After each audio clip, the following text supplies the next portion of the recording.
you do? What would you do? Nothing impossible without God.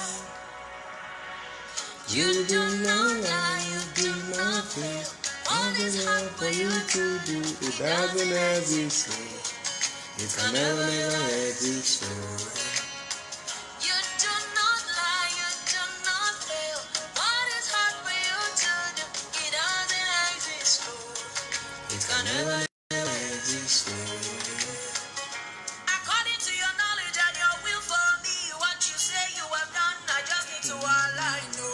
Because you are not a man that changes your mind. Oh, those that know you will trust in you. Not in horses and chariots, but the arm of flesh. No one shall prevail. No man, no man, no man, no man. My covenant is you. What is hard? What is hard for you? It can never exist. Oh, you do not lie, you do not fail. What is hard for you to do? It doesn't exist. Oh, it can never exist. Oh. You do not lie, you do not fail. What is hard for you to do? It can never exist. Oh, those I know you will trust in you, not in horses and chariots, but I am of flesh. No man can prevail. Ask Abraham and Sarah, and the woman with the issue of blood. Oh, nothing hard for you. You're welcome. I've seen it, Tom. Ask Mama Hannah, share and comment. Share and comment. I need you to share. Share and comment. You comment, and as you comment, you share.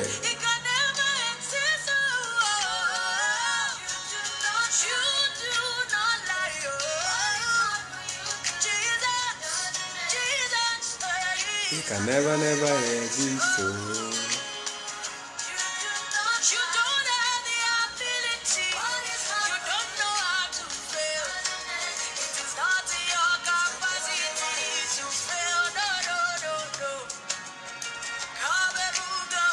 No. Yes, comments. I need you to comment and also share. Comment and share.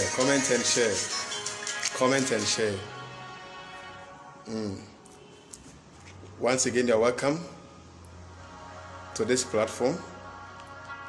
This is your friend, your brother, Festus Adjei-Mensah. I am coming over with a little piece I have titled Put Premium on Technology. Put premium on technology. You see, God is a God of principles, fixed laws, and systems. Principles teaches how life should be lived daily, and principle is what governs something, and that makes that thing work. And systems are that kind of mechanism, any mechanism that repeats itself or can work by itself with no external factors. So when you take your time to read the good book, you realize, you look at the way God created the heavens and the earth and all that he did, you could see that in them were fixed laws, in them were principles, in them were a system that God fixed them in there. It tells us that God is a God of principles, the God of fixed laws, and the God of systems.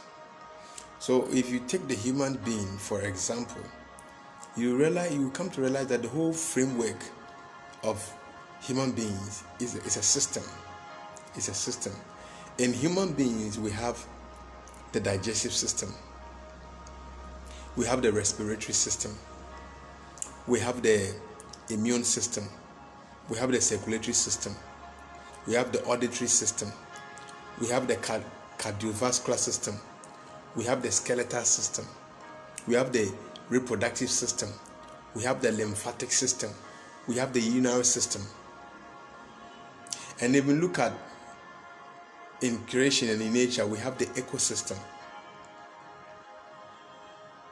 Look at the way water evaporates, gets into the atmosphere, gathers like clouds and fall and comes like rain.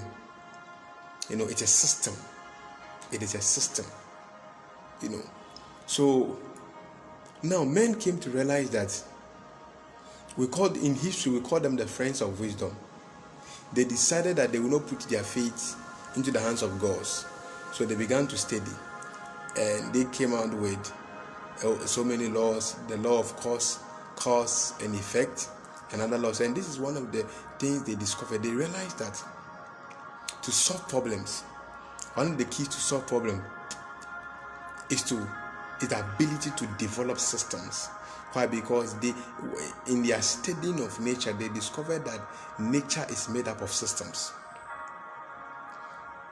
So they realized that to solve problems in humanity, they must learn to develop systems. They must learn to develop systems. And like I said, systems is a kind of mechanism that can repeat itself or work by itself without any external factors. So they realized that if they could understand the principles, the laws behind nature, and the mechanism of how it works through studies, through experiment, and through research, and by discipline, calculating, put their findings into fixed measurements and standards and formulas, they realized that they could replicate or they could reproduce the things they see in nature. And this is the basis of technology. This is the base of technology. That is how technology started. So they looked at how a bird could fly. And looking at how a bird could fly, they looked at the laws, the principles behind the nature of the flying of a bird and the mechanism that goes into a bird flying. And out of it, they developed a plane. They looked at the speed of animals. To be more precise, the horse. And they developed a car or a vehicle. That is why when you buy a car, they will ask you that what is the horsepower? They looked at how the brain works.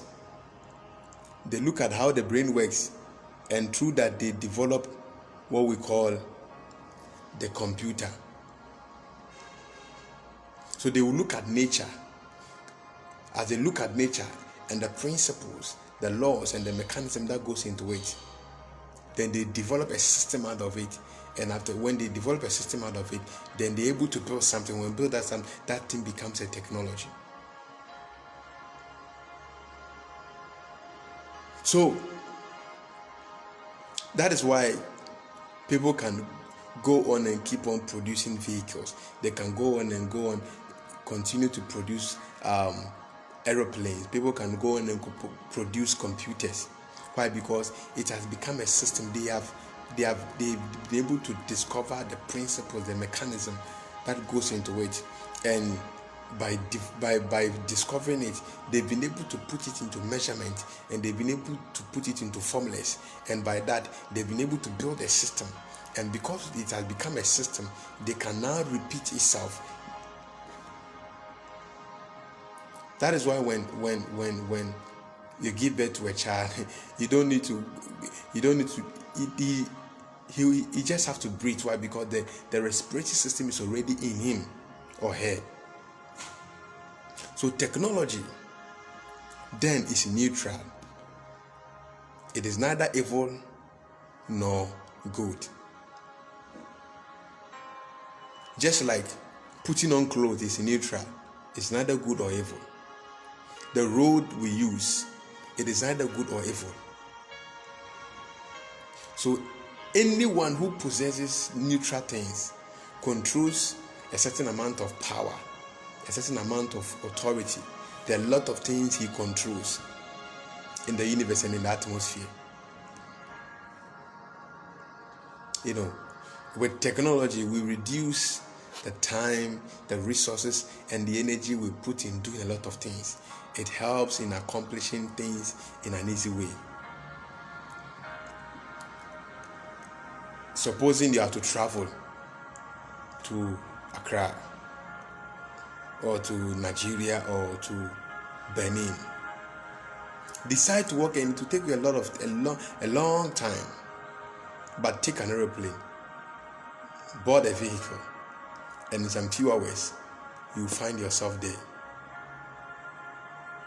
I need you to share, I need you to comment as you watch. And any nation that puts premium on technology becomes a superpower with a lot of power and control. How did China become a superpower? Why? Because they have advanced in technology. They've put premium on technology. So it has affected their economy. It has affected almost every aspect of the nation. And China is now a force to reckon with. So we must put premium, we must pay attention and pay attention to technology and put premium on technology. Why? Because technology is neither good or evil, but those it gets into their hands become powerful.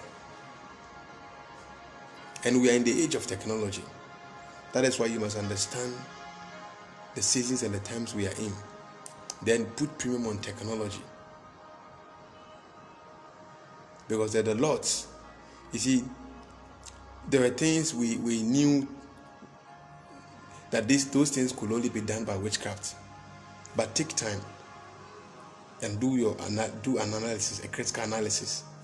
You realize that these things that witchcraft have been doing, now we find technology replicating them, or reproducing them, or repeating them.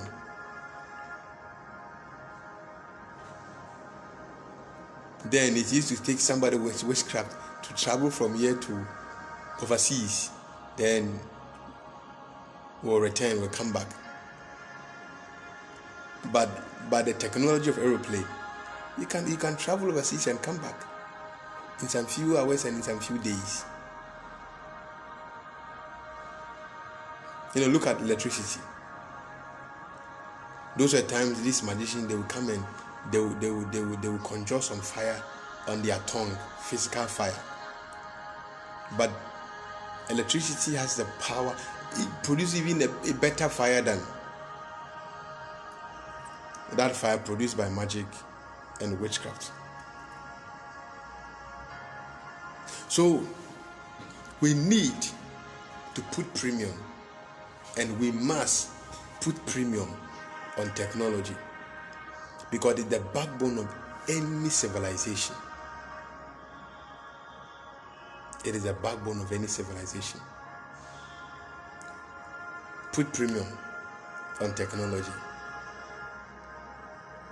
Put premium on technology, and you will do a lot of things with speed. A lot of things with speed. This is your friend, your brother, your pastor, Festus Adjei-Mensah. On this platform, Masters Meetup. I'll meet you again.